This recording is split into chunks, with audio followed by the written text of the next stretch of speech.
আসসালামু আলাইকুম ওয়া রাহমাতুল্লাহি ওয়া বারাকাতুহু। আশা করি সবাই ভালো আছেন। আমিও ভালো আছি আপনাদের দোয়ায়।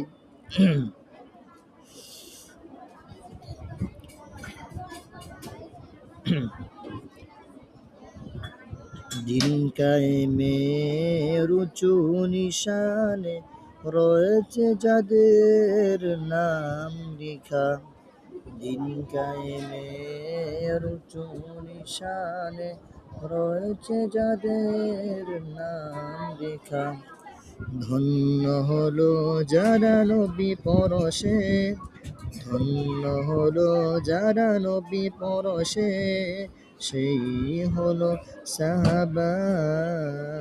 আসসালাম আসসালাম আসসালাম আসসালাম আসসালাম সাহাবা, আসসালাম সাহাবা।